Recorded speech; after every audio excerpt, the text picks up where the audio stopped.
Hi, everyone. So I'll be continuing English, even though I think most of the people here speak Icelandic, but we all understand English too. So let's talking about international collaboration. So I am going to put on the PowerPoint show, and I hope it will work. So thank you for coming to this webinar. As Frikki mentioned, just keep your microphones off, but feel free to jump in at any point or raise your hand or ask a question in Icelandic or English, doesn't matter. And if I don't see your hand raised, then Frikki has also promised to help me out here. The slides will all be made available for you afterwards, and there are links in the slides that I hope will work, so that there is some material under the slides that you can research and have a look at after the meeting is done. Me and Frikki have also, in the capacities of Sviðslistamiðstöð and Dansverkstæðið, where I work, we have gathered some links from our collaborators, Nordic and European mostly, with their material for international touring and productions. So, and that will also be made available, the links that we have gathered with some explanations of what is what. So await some information after this. And then I just want to thank Frikki and Sviðslistamiðstöð for arranging this. Kind of sprung out of the little meeting we had before Christmas, and then we decided to go a little bit deeper. So some of you were there in December, so you will then listen to again a little bit about myself. But my name is Tinna Grétarsdóttir, and I am a choreographer, and I've been working with my own company since 2012, so for just about 10 years. We've made 4 productions, 2 large international co-productions, or large scale, and we have from the get-go done international touring and extensive domestic touring. Counted together, it became 24 international tours. So I have some experience, but my experience, I would say, is with small-scale performances, and I work under very varied circumstances. So I do kindergartens, I do culture houses, I do big festivals and theaters, and kind of different sizes. That's where my kind of expertise lies. So that is kind of what the experience I'm drawing from now. I've mostly been in Scandinavia, Norway, 8 cities or something in Norway.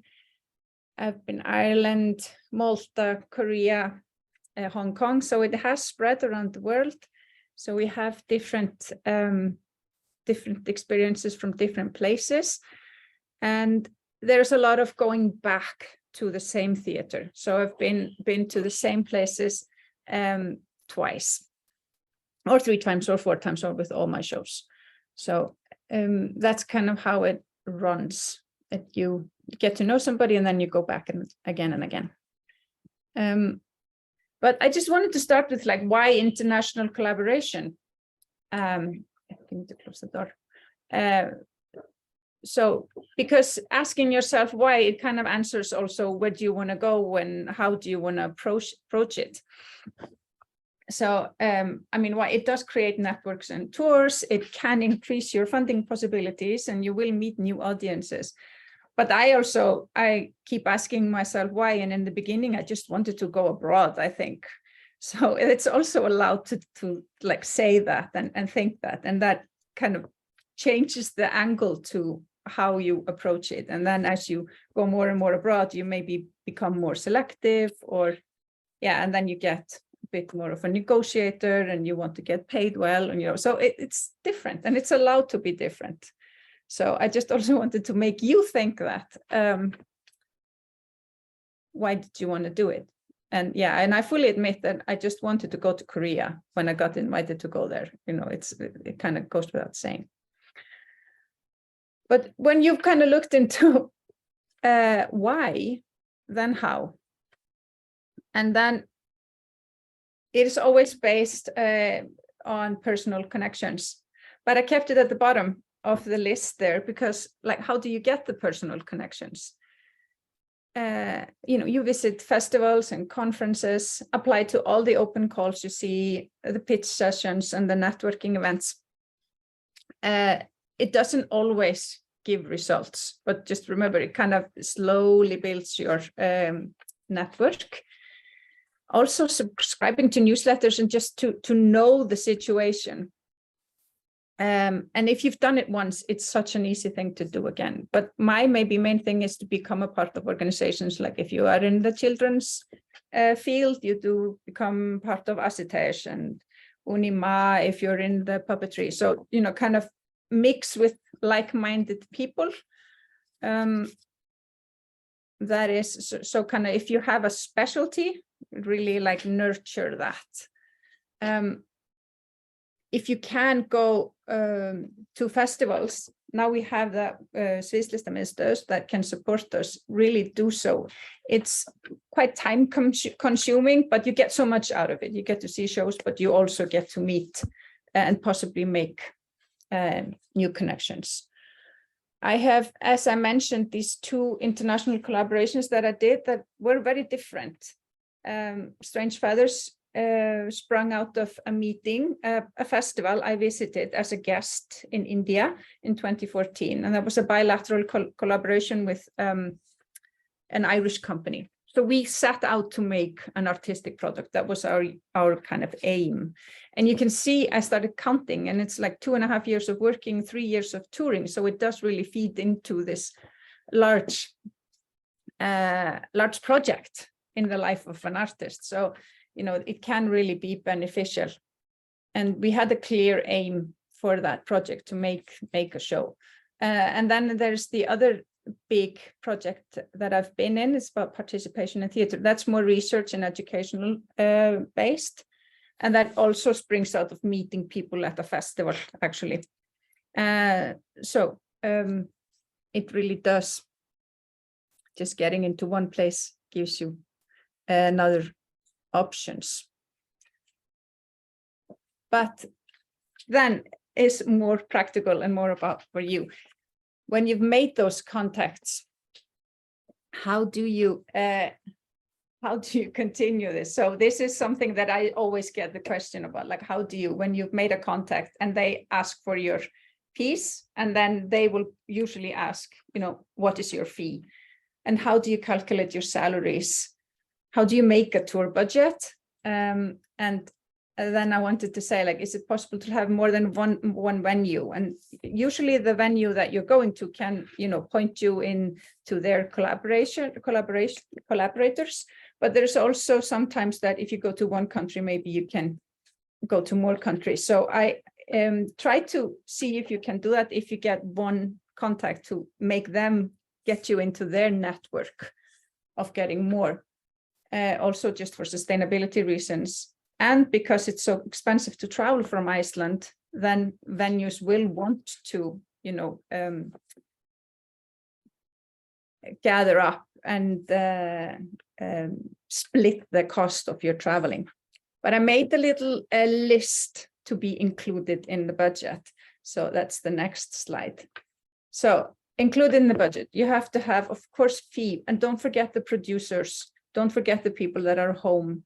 Don't forget that you need to rehearse before you leave. And you need to maybe pay for rehearsal space. There's the per diems. Travel days are expensive.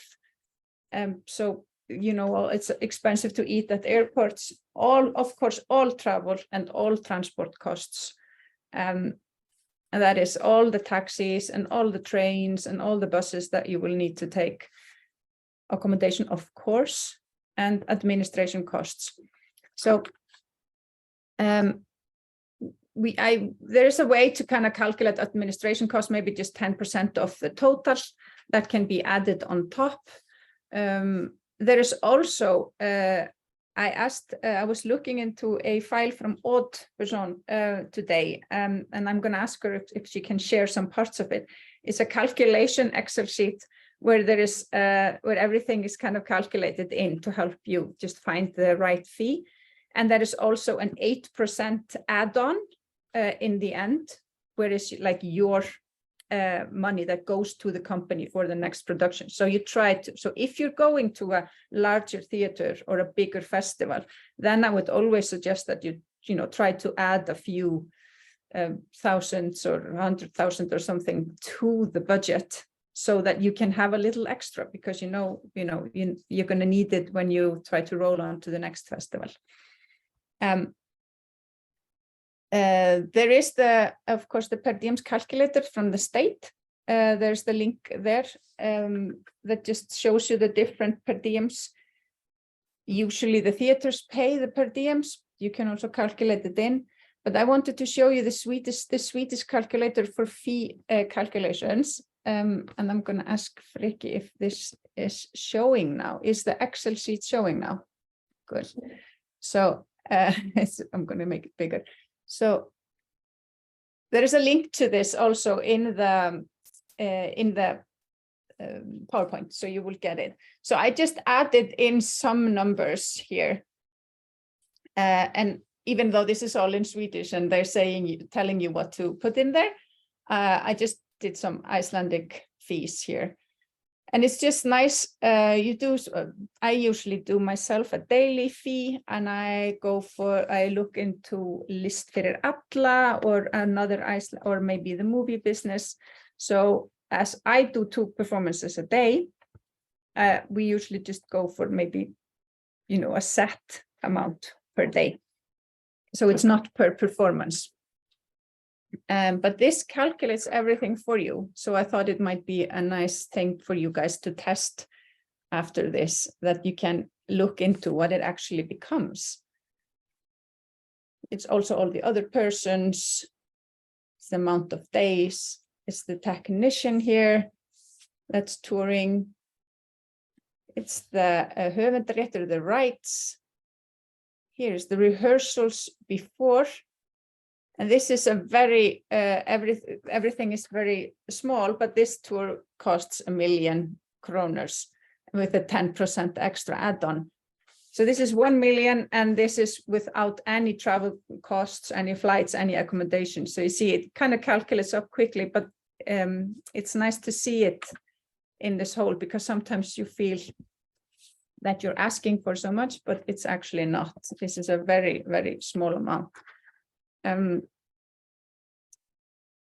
In general, the per diems are supplied by the theater or the venue, so you don't have to calculate that in, but I always calculate in per diems for the travel days. So you need to pay your performers for the travel days yourself. If you have sets or props, like I usually do, there is going to be a lot of extra costs, or might be at least, because there's always something that needs to be fixed in between tours. So just, then you need to add another 10% or something on to an extra cost thing. Admin, maybe it can be 1 day before a tour, so just set that in. And then, yeah, as I said, 8% for the company, so that you come in plus, you don't end up in a minus. Regarding flights, I usually buy them myself and ask for reimbursement. That's just a little note that I've learned, so that I can choose my flying times. So it's just a little a note on that. But it's of course different. Even though you have this Excel sheet now, then I'm gonna go back to the, even though you have this now, then what I would say is the venue usually asks for, a flat fee. So they're not going to be, sorry, I'm trying to close those Excel sheets. There you go. So I just send them one sum. So one sum for it all. And if they want it broken down, you can send it to them, but just send a flat fee. And then when you have your fee ready and you send it to them, and if you're going to a place where you know that there is, the fees are way lower, maybe as I've been a lot in Lithuania, then I always suggest added funding. And then I try to get get some travel grants too, so that I can raise my own fees without when I know that they don't have that much money. So this is the added funding that I've used. So you of course have mobility funding from Nordic Culture Point. That is a rather easy application.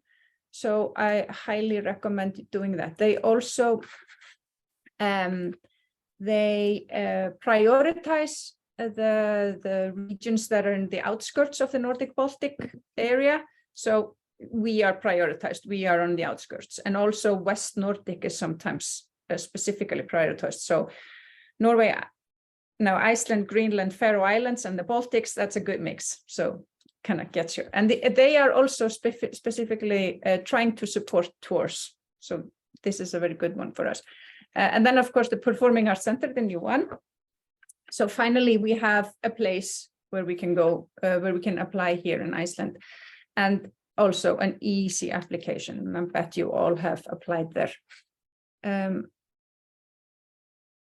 Upstart is more for when you're starting a conversation, but do use that to get your network going. Perform Europe, it's more of a venue-based, but it's still a something to look into. And then unions, but because we sometimes forget that unions have small travel grants. BHM, FIL, has Talia. So I mean, they maybe there's like 50,000 there or 75 there, but it can be enough to kind of raise your fees so that you can get better fees and help you negotiate. Because as soon as you say to the venue, like, okay, I can apply for travel grants, they're going to also be, supportive, and so it's also just a thing to use in negotiations. And then the other funds are more for bigger, the collaborations and networks. It's more for if you're going to looking for something more continuous or on an annual or maybe even many years, over many years. The EEA grants, the EEA grants we cannot apply, but we are partners in it. So it has to be from the other country. Then we have the Nordic bilateral funds, and I just want to point out that the Finnish Icelandic fund is just opened. So they are, I think the application deadline is 31st of March. So if you have Finnish friends or collaborators, now is the time to start something. Yeah, just making sure that I'm getting all my points in. Yeah. Okay. Do you have any, does anybody want to, should I go on, or do you want to ask any questions about funding or budgets, or? I think I'll just go on. You'll stop me, promise you stop me if there's anything. Okay, communication and planning. So this is a thing. International touring is you have to be patient. We've all many of us have studied abroad, so we know how it is to be abroad or talk to different people. So be patient, and be prepared for a lot of communication, a lot of emails. But think about who you're talking to. Are you talking to the artistic director that chose your piece, to the festival? Then you can be, firm and strong on your work. Or are you talking to a producer that has some power to negotiate? A producer you don't know and maybe does not have any power to negotiate. It's different from countries. In my experience, for example, with Lithuania, that's more of a silo-based working conditions. So the director decides everything, but you don't talk to the director. So everything is going to take more time. So just kind of be patient and try to imagine what the situation is on the other side. Most of the communication is always going to be through producers. So just know that, be clear. And then I have this, just to minimize the possibilities of any surprises. Ask for pictures of everything, the ceiling, the theater, the walls on the sides and the backs, and try to, if there's, sometimes it's online on the theater, but it's good to, the more pictures the better. And I also send pictures back. I sometimes send pictures of my set packed. If I'm shipping that beforehand, then it's good for them to know how much is coming, so they don't get surprised and then they get offended, so just trying to send as much information as possible in a clear way. And then talking with producers, I mentioned this also before Christmas, and it's really, so don't ever give in on anything that you fear will risk the artistic quality of your performance. So that is very important. How to know what will risk the artistic quality is usually not easy, and sometimes you only know after the fact. So, but, trying to be aware of that if you're being asked to change, then really, really take a deep thought about that. Some things are easy to change, just moving a few chairs or whatever, but some things will be hard. I told this story also before Christmas, but I'm gonna, if there's somebody that wasn't there, then I was asked to double the audience, and it didn't have a really good effect on the show. It made the participatory part very bad and not functioning at all, and kind of ruined the whole experience of the show. So I didn't think it would matter, and then that was we didn't change the show at all, just the surroundings, and it had a really bad effect. So these are things that we always have to be very critical towards, the artistic side of it all. So that's a communication with producers. Then contracts and bureaucracy. And contracts can be looked at in the way that they're there to make sure we're on the same page. It's usually like a concise version of everything we've talked about. It's the timings, it's the money, it's the when you're arriving and where you're staying. So really, of course, read them through. And it's not always that if they're super long that they're boring and weird, but it's really good that they're long and clear, so that sometimes we figured out in the contract that we have been miscommunicating. So contracts are a very good place to kind of land, do a check-in there. And then the bureaucracy, I was thinking about the vaccines and the visa application, the super long contracts that you have to read in 2 languages, and budget validations. So this all is quite time consuming, but it's a part of it. And marketing and media, going through that a little bit.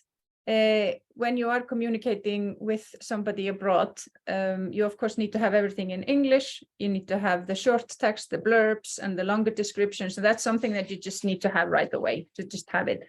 And also want to point out that although social media is very good to be found, then you need a good web page is really, it's not that hard to make, and it is really it's really handy. And try to make something that you don't have to update too much, so that you can just put the information on your show, have some kind of clear kind of structures, but basic information, and then you don't have to change much, hopefully. Good photos are gold, like we all know, and are so important. And just in general, with the communication and planning, my Irish friends, my Irish collaborators, they had this motto: never assume anything. And I've adopted that motto. It's my kind of favorite. It goes with everything. So just feel free to bring that with you. I have here now some Tech Writers info sheets, tour packs that I wanted to share with you. And this is this great example of a tour pack that I am opening up, and Frikki will let me know if it's not working. I just wanted to run through it with you, and you can also look at it, of course, when you get the link on your own. So this is from an English brochure about traveling. It's for dance, but I mean, it's general. So it's just, it says 2 pages. So really try to be concise. And this is just like to cross out. So, but this is a great little sheet to go through. And it's all pretty basic. I mean, of course, you're going to put the name of your production, but still, you know, it's just remembering what you need to have. Press quotes, really good to have. Key selling points, link to the work, company biography, just a small one. And if you probably have most of this information, so it's just gathering it in 2 sheets. Technical and logistics information. This is what I feel kind of important, the exact duration and minimum playing space required. That's something that, you know, kind of they need to know to be able to source out the ones that are just not going to fit. So then you can stop the conversation and don't have to spend time on something that's just not going to fit. How many are on tour? That's an important note. And then contextual activity. This is British. This is very workshops and Q&As, but I mean, more and more of us are also doing that. And access requirement. So this is a very good list that you will have access to, but I'm just gonna show you, and this is kind of all very nice and fine, but then, oops, I ran to the previous slide. But I'm gonna show you just my version of this, super simple, made probably 7 years ago or something. So as you can see, it's all just very simple. Just a little bit of information on the show, where it has been performed. That's something that they usually want to know, like how much has it toured, if it has toured at all, and links so that they can, of course, I can put it in an email as well, but everything like this is nice to have in one PDF so that they can just look at excerpt from reviews and a list of the creators and running time. So this is kind of the things that I send around. There's also a writer, a very simple version in the same kind of category. This is not an info sheet. This is something that's sent when we've decided to do the tour. So when we are coming, and then I have to make sure that they actually have looked at this. So this is just, you know, stage descriptions, what I need, what are the minimum requirements. And here are some things that are very specific to that show, and you have to make sure that they read this. There's a freezer that needs to be close to the stage. I need a vacuum cleaner and mop. It's just these simple things that you know that you're going to get. What assistance from the venue do you need? I request a native speaker. That's something that's important for me. If I don't speak the language myself, you know, all the different things you can think about for your production that fits into 2 pages. I send this. I think this is a good idea, that a suggestion to a timeline for setup. Something to really kind of appreciate that there's that there's a plan, and then they could fit it into, because I'm asking for their people to be involved, so they know what I'm asking of their people. And other requests, credit list, and then you know, you have to make sure that if there's somebody that has allergies or any specific needs for food, you know, write it in there. It's always good to have. Other things that's good to have is, of course, the light plot is needed, cue list, especially if there's a local technician that's running anything, and an inventory list. And it may sound a bit weird, but these are things that, because we sometimes premiere and then a year goes by and then we start touring, because planning a tour takes time.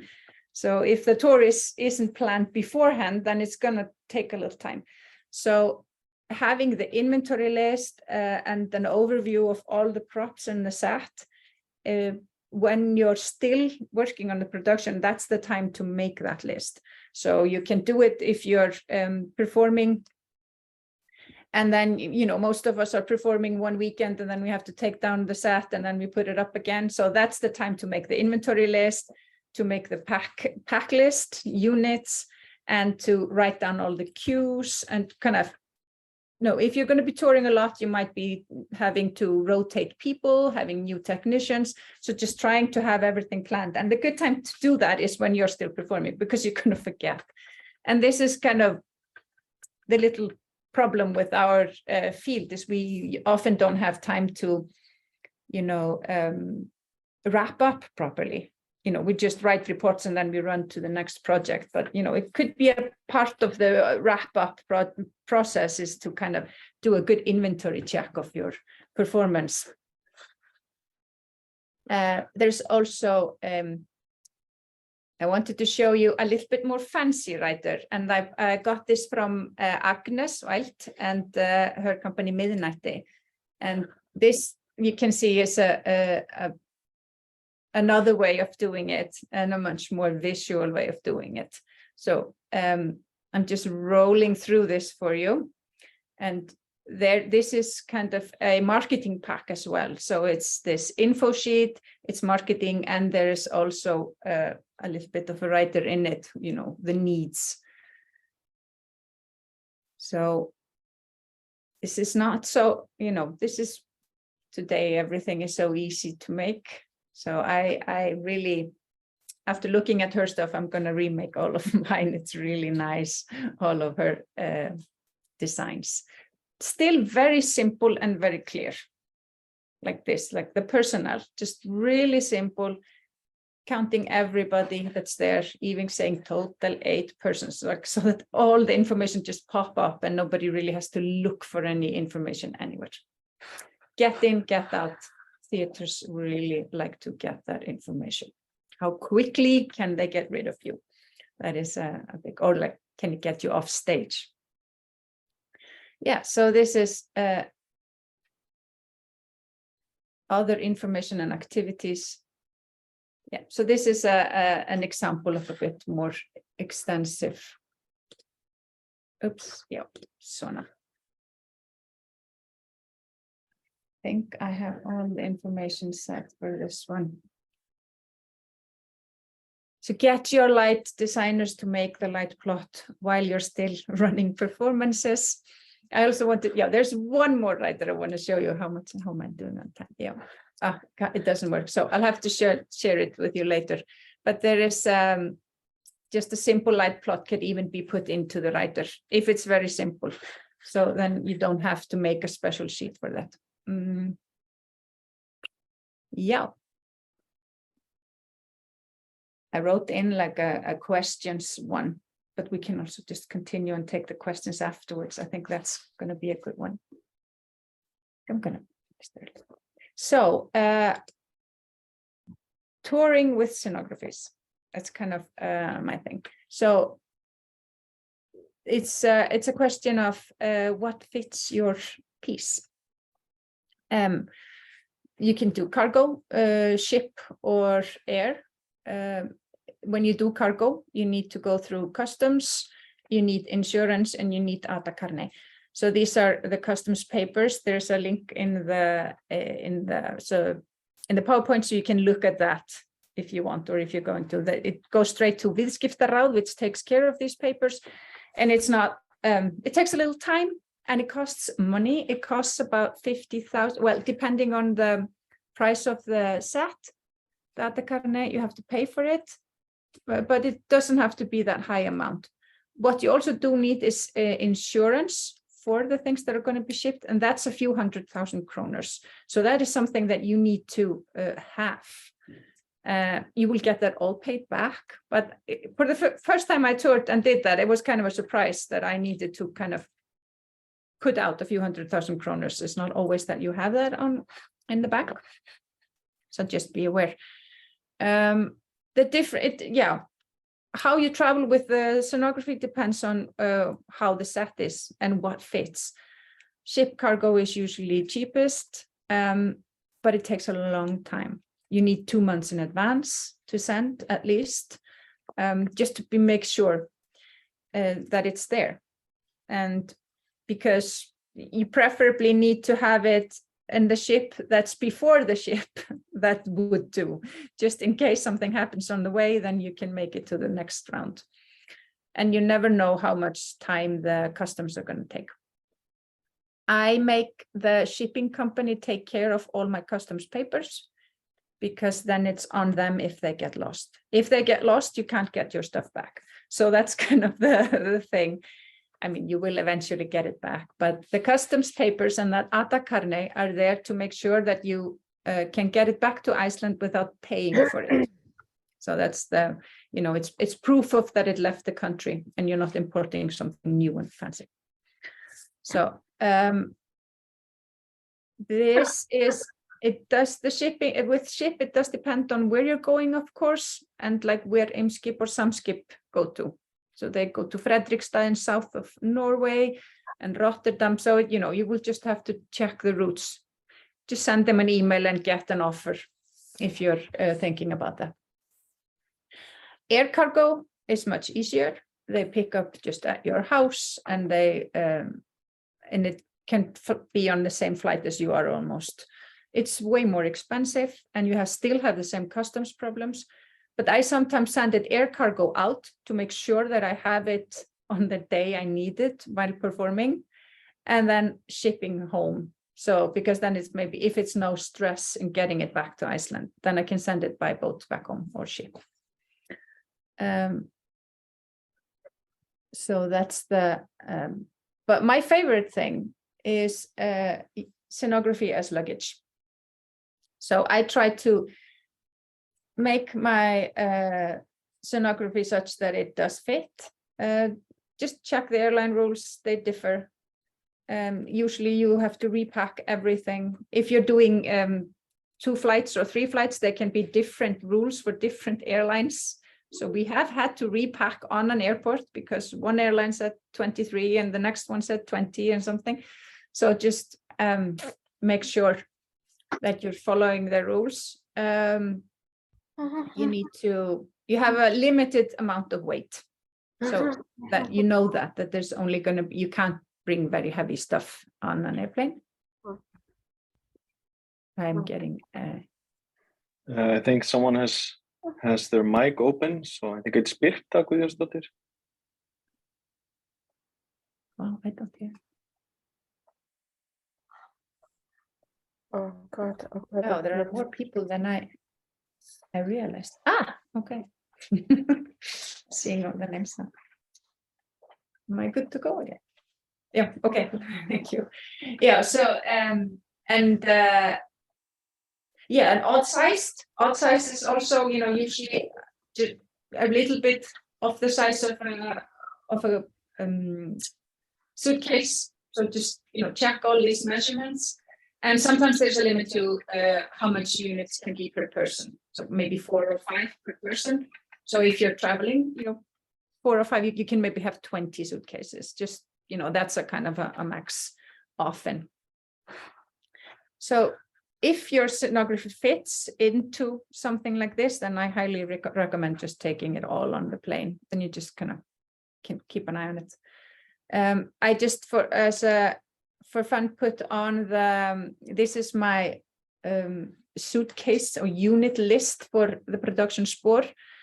I made this list when I was going to Greenland, mainly because we were only taking parts of the set. We couldn't take everything. So I was reorganizing, and the things that need to go in cargo, they were left at home. And then I had to, you know, rearrange and count both the things that I needed to take with me and also how many suitcases I could bring.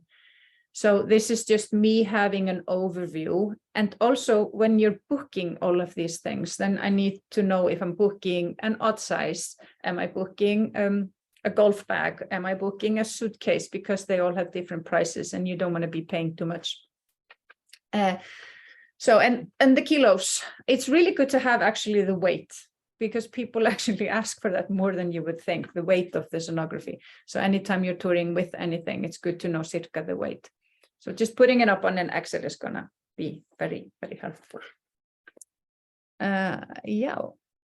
So that was my on the scenography.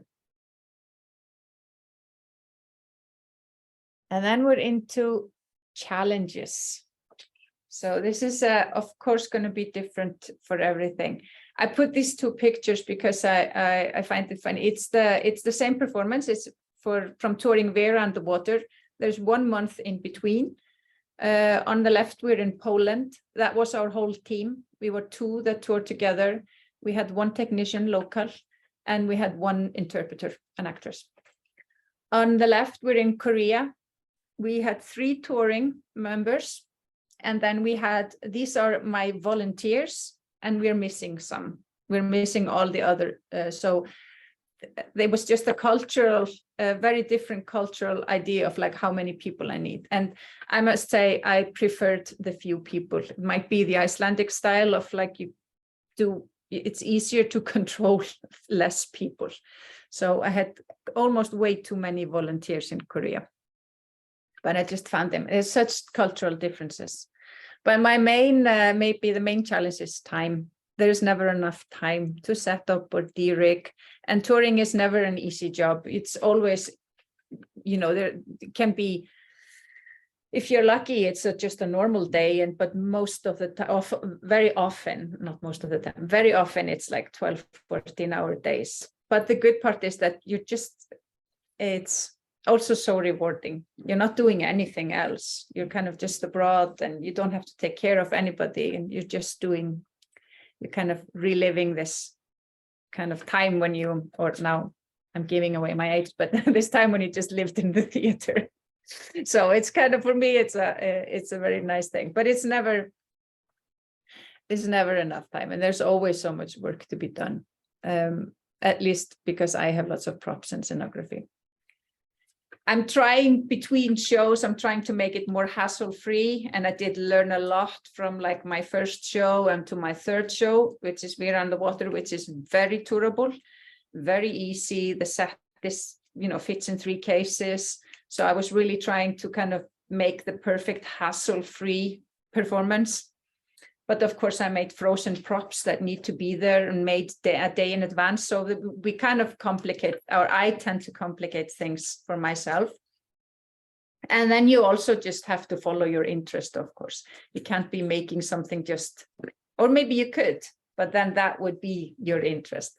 So you kind of just have to, but making it not too difficult is a good idea. And fitting the scenography into suitcases is also a very good idea. Especially festivals, time is a challenge. If you're in a festival, there's always going to be a rush to leave stage and get other people's in, or to get the attention of people. In many cases, we are in festivals where we just have the stage and we have it the whole week we're there or something like that. So we don't have to move around, or we don't have to move for anybody else. But then there's a lot of people running around, and it's sometimes hard to get to the people that make decisions. So you can just so you kind of sometimes are left on your own. But yeah, it's all different. So no, the technical standards. So that's also a reason for why I ask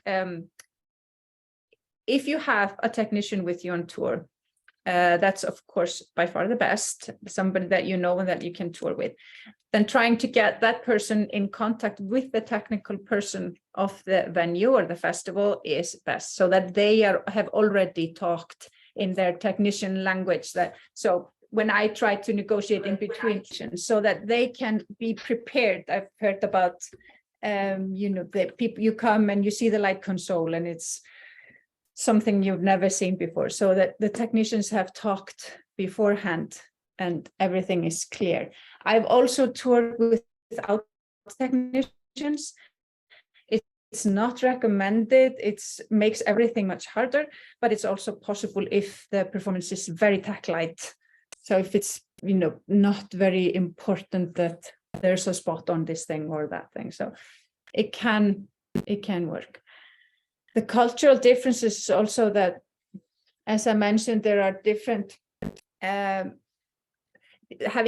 in these silo environments can be quite challenging, as I've worked with local technicians that don't have permission to lower the light bars, or don't, they have to get somebody else to do this and somebody else to do that.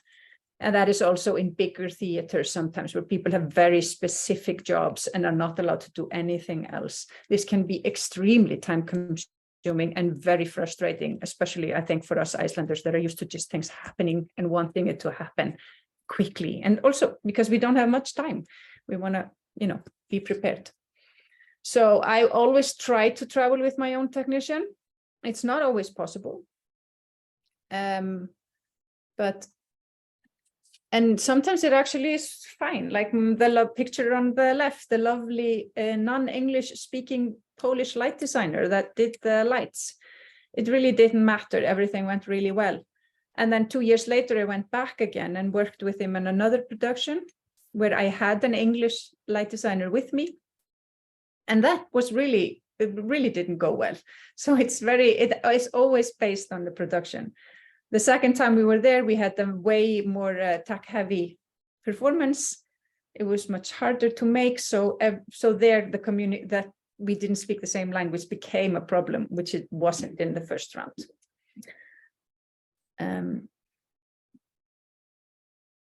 So never assume anything is a very good one there.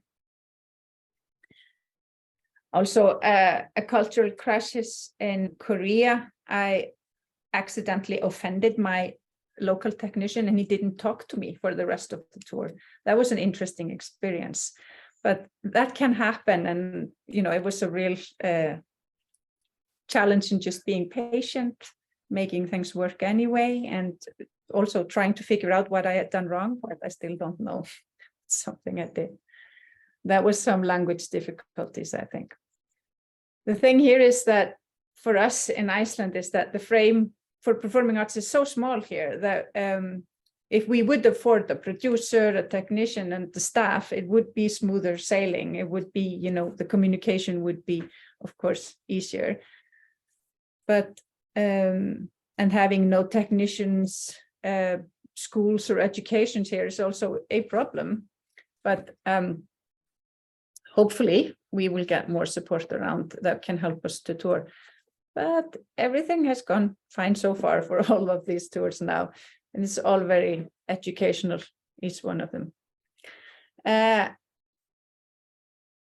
I just wanted to point out that touring with children or touring with any, added or differences is very important to keep in mind that our performing arts business now is very kind of opening up to any variety. So asking people to pay for childcare, to pay for the nanny to come with them, the partner of the parent, that's a totally okay thing to do. And I would just ask you all to do that. Also other special needs.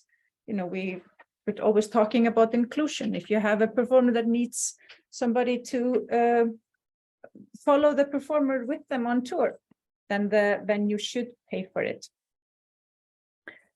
So that was just as a food for thought to end with. I went, of course, through my slides in super pace.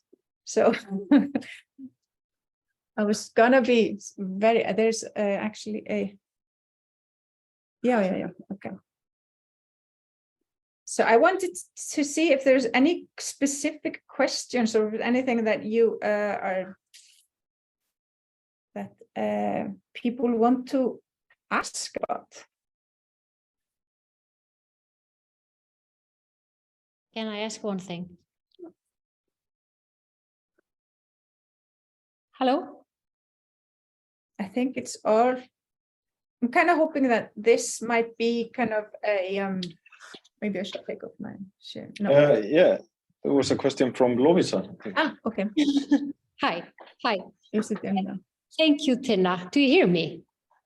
Tinna, þú ert að kveikja á. Yeah. Hear me? Yeah. Whoa. Yeah, I just wanted to ask you, Tinna, very specific. Do you know how heavy the odd size luggage can be? I think it can be up to 32 kilos usually. 32 kilos. Okay. And one more question. Yeah.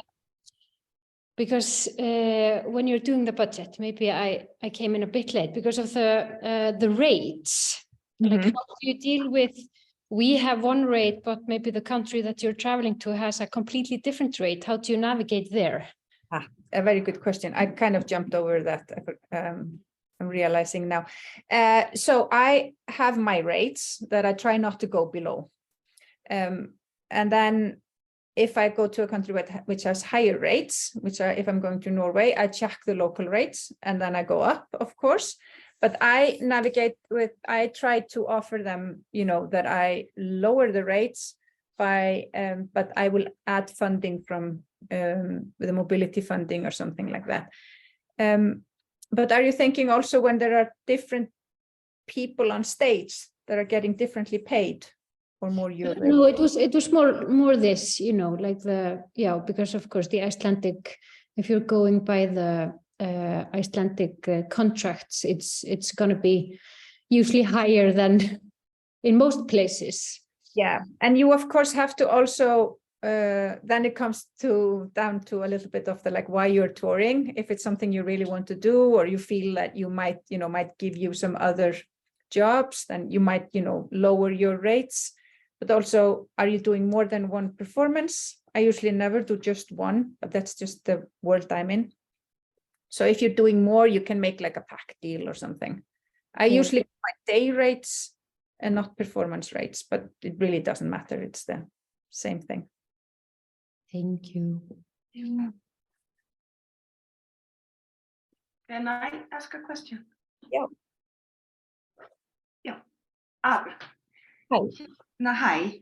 I was also wondering about cargo.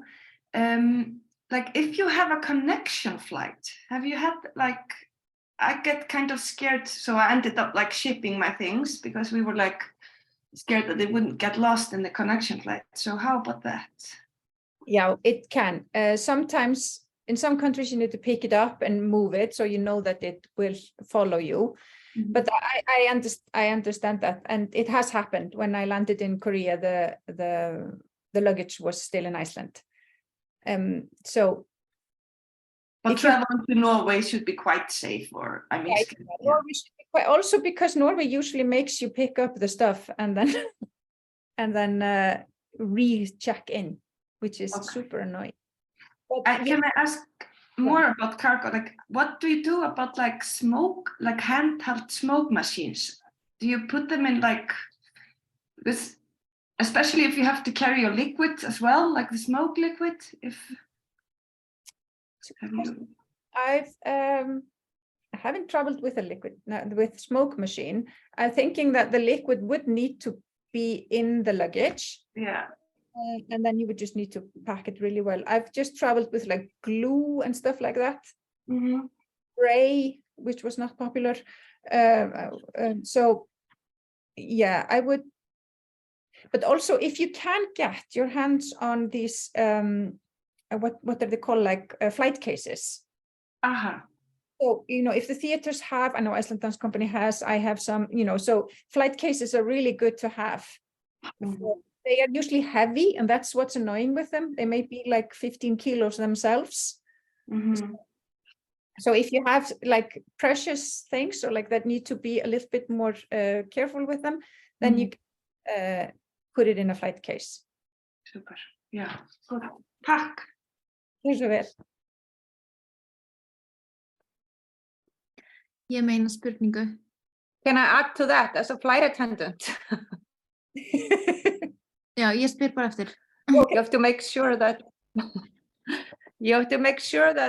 if you're traveling on the plane with a liquid or something, which liquid is allowed inside of the plane and which one has to go in the cargo. Yeah, it's a good point. So all the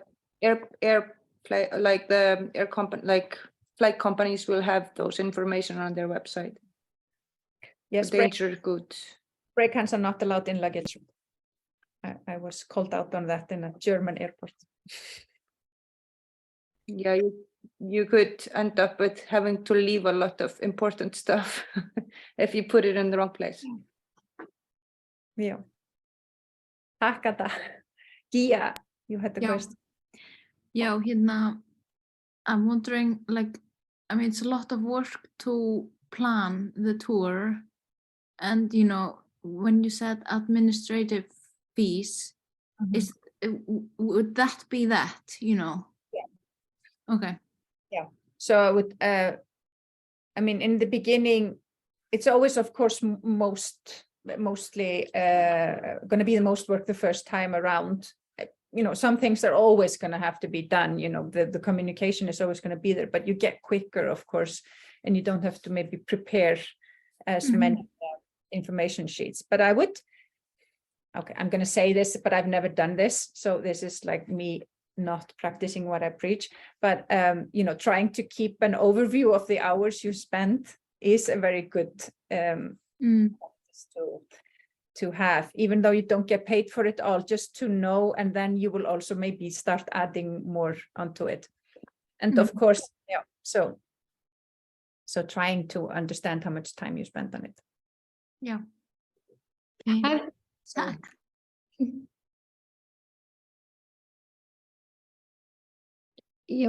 Tinna, have you been able to add on to your budgeted administration work like often? Is it realistic? I just got like I'm in the middle of a budget conversation and I feel I need to strip down everything to be able to pay just like recent salaries. Yeah, normal fees. Right. Well, yes and no, kind of. I haven't been this proper, like I was telling about Odd that has this really proper Excel sheet with like the 8% and the 10%, and I haven't really done that a lot, but I've ended up with sometimes some extra money. Right. But that's not always. And like, it's just like the main point is just never be in a minus, never like pay. With you. Yeah. Unless and just one more thing while I'm talking, the flight cases, is that considered as luggage? that's outsized usually. Outsized luggage. Yeah, they're usually larger. Right. Thank you. Okay. Ada. Yeah, I wanted to ask if your set is rather heavy and not really good for traveling with it. Do you normally try and find a different way to like make new set that's less heavy, or is it something that you can ask to be carpentered for you or built for you on the spot you're going to? Yeah, that's a good question. And I had that point that I forgot to say. So thank you for that, Ada. It's, yeah, so I was going to say, remember that some things can be locally sourced and even sometimes built in the other country. So that is, if it's something that is, you know, it doesn't really have to be exactly, but you can also just send the drawings and then they can, you know, make it. It, of course, depends very much on the venue, but I would always ask just to hear. And, you know, there are, yeah, they often have departments that just do these things very quickly in the theaters. So definitely ask. Also, and then they would charge you. Oh, sorry. And then they would just charge you for it. Yeah, they would usually, and you would just say, so like, that what would be part of your. I would, you know, want them to pay it, just to say, like, you know, instead of us using the money that we were going to use on moving it from one place to the other, you're going to, you know, make it locally, and it's going to be, you know, cheaper, or at least possible. So I would say that they should pay for it, but of course it's a negotiations thing, you know, you kind of give in on something and, you know, are hard on other things. But it's a part of they're buying a performance, and that's a part of it, so it should be. Okay, thank you.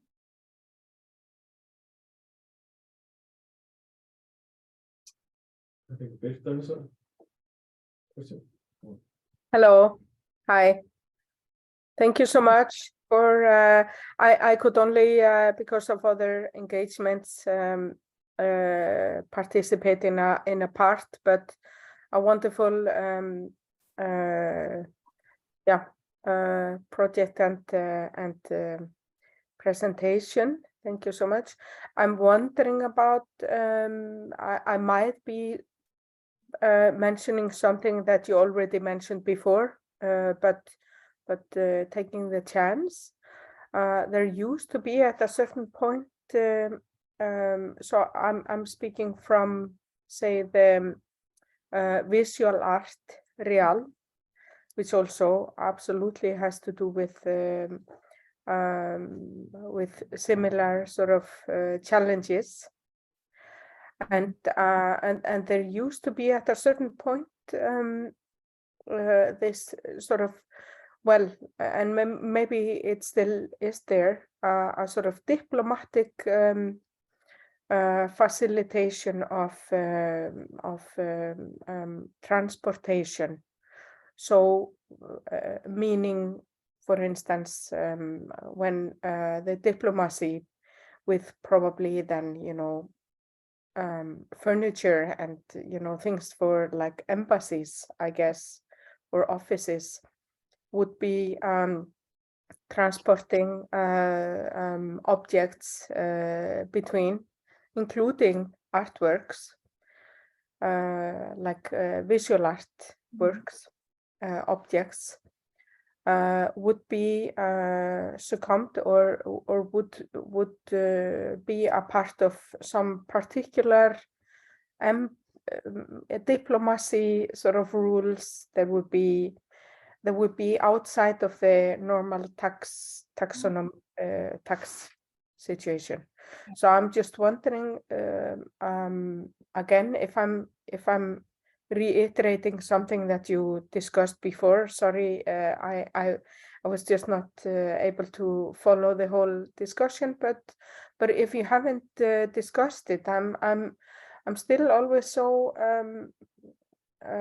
interested in it because it might be there in some sort of rules, regulations, and laws. I just have not been able to follow it myself in the last few years.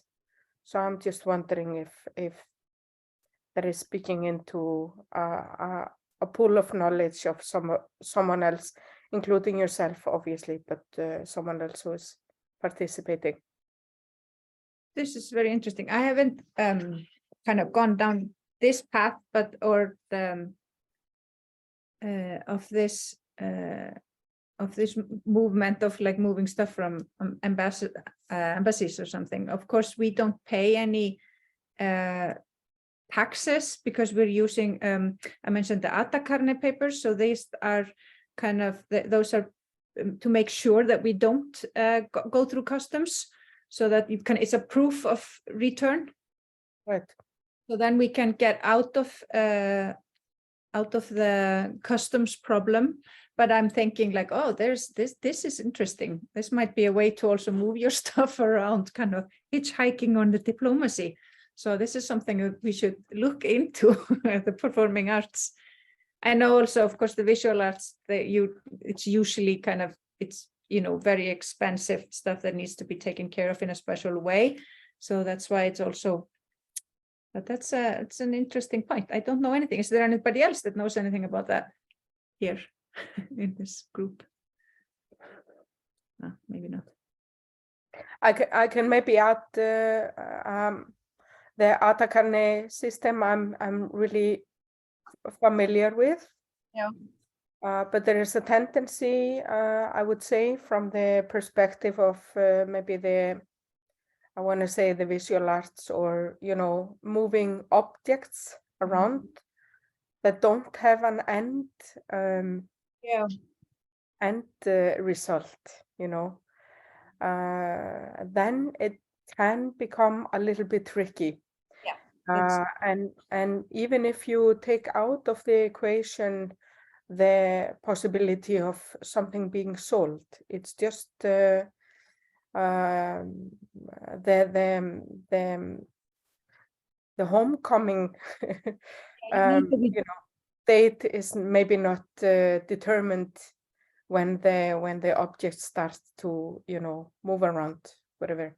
So in that respect, I'm thinking about the diplomacy, because there can be lots of sort of storage spaces and things in between, even though there's no sale or no revenues or whatsoever. Yeah. So that's what I'm thinking about. The sort of the stretching of time in terms of maybe the objects eventually coming back to where from where they were emitted or sent. Yeah.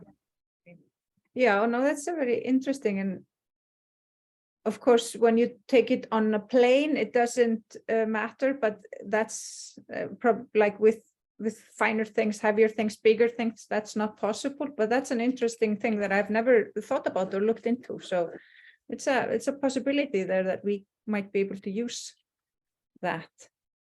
Most of the time with sets, they do come back home, or like we are not kind of leaving them anywhere, but sometimes people also do that they kind of make a set and leave them there and then just come home with something, with nothing. But yeah, this is interesting. There was all I wanted to just sort of pitch in. Yeah. Thank you so much.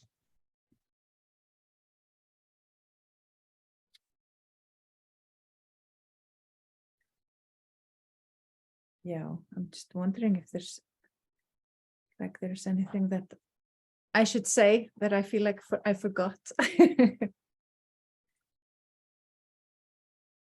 I don't think so. I have one more question. Já. Heyrir í mér? Já, ég heyri þér. Gía? Yeah, hi. Do you have like a suggestion, like for websites or places to look out for, for these open calls from festivals or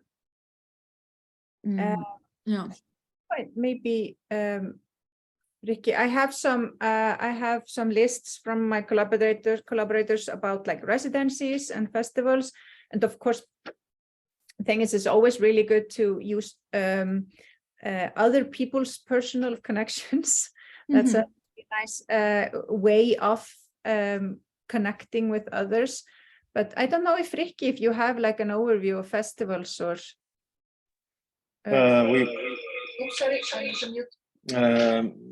we don't currently have a collection. I can only mention festivalfinder.eu, which is the festival search engine by the European Festival Federation or Association. But that does not necessarily mean that those festivals will have open calls. Not all, some or most festivals, I would say, are curated by artistic curators and do not open for artworks. But then again, there are some festivals that are international that do actually have open calls. I would personally subscribe to the newsletters of all kinds of festivals. Just do the round and sign up for newsletters. Then you'll get the open calls and etc. Yeah. Okay, tack. And then I would definitely also send out, if there's somebody that you know personally, try to send out to those or through people that you know. So that's always a good added, but definitely, yeah, subscribe to everything. And if you have time to read it, then that's great. And of course, there's IceHot now, so apply for that. It just came out. What's that apply for? IceHot. They just had announced their open call yesterday? Uh, Or so, yeah, it opened today. open today. So apply for license. That's a good place to start. Yeah. But that's also something that we should look into here, kind of adding. But the thing about festivals is that it changes around. So it's kind of difficult to have like a database about it, but around it. But this is something that we should always be also mentioning to others and pointing out to our colleagues. Share. That was also one of my points that I forgot. I can end with that now. That is that we sometimes get together, which is really nice to write to finish our applications for Sviðslistasjóður. So I suggest we also start doing that for the European funds or the Nordic funds, that we try to kind of push each other and support each other and applying for money in those funds as well. And when there's less of a competition between ourselves there, so we should really be it should be, there's no need to not kind of push everybody into. And this is I just talked to Ásari just this weekend, and then she was also saying that we could be a bigger percentage in most of the European funds or the smaller European funds also. So that's a kind of maybe a note to our community to Yes, please. yeah, to support each other in that and remind each other. Kind of, yeah. So if there are not more questions, I would love to say a few words. So maybe mute your mic. I think yes. Yep. Okay. So what's okay. So it sounds moving back and forth between microphones and speakers.